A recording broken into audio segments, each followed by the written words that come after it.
Bismillahirrahmanirrahim.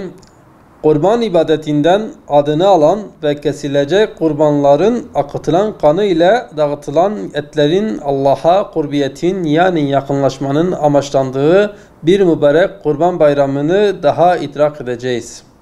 Hayır, bereket ve lütfun üzerimize yağdığı bu kutsal günlerde iman ehli olarak kurbanlarımızla samimiyetimizi Allah'a arz edecek ve teslimiyetimizi göstermeye gayret edeceğiz. Teslimiyetin zirvesindeki en güzel örnek olan Hz. İbrahim, Hz. Hacer ve Hz. İsmail misali gibi. Bu mübarek günlerde Allah'a yakınlığa vesile olan kurban etlerimizi de onu almaya en layık olan yetim, muhtaç ve mağdurlara ulaştırmamız asıl amaçtır. İşte bu hayırlı işin icrasında yıllardır çalışmalar yürüten Yetimler Vakfı bu yılda aynı anlayış ve hassasiyetle çalışmalarını gerçekleştirecektir. Kefalet sistemiyle hayırseverlerimizin kurbanları en uygun şekilde kesilmekte ve yetim, öksüz, kimsesiz ve mahrumlara ulaştırılarak kurban ibadetinin hakkıyla ivasına gayret edilecektir.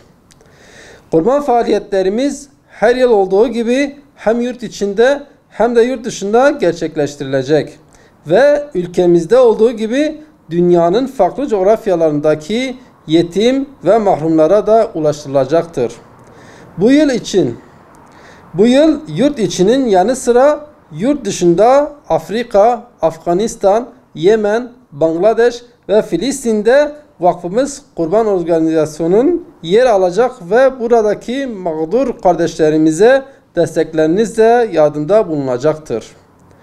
Tüm bu ülkelerin yanı sıra Gazze'de yaşanan işgalci Siyonist vahşetine maruz kalan nice yetim ve mahrum Filistinli kardeşlerimizi de bu mübarek günlerde sevindirmek ve bu vesileyle Allah'a olan yakınlığını artırmak isteyen halkımıza çağrımız, kurban bağışlarınızı vakfımıza bağışlamanızdır. İnşallah bu vesileyle yetimlerin yüzünü güldürmüş ve ailelerin de mağduriyetlerini kısmen de olsa gidermiş olacaklardır.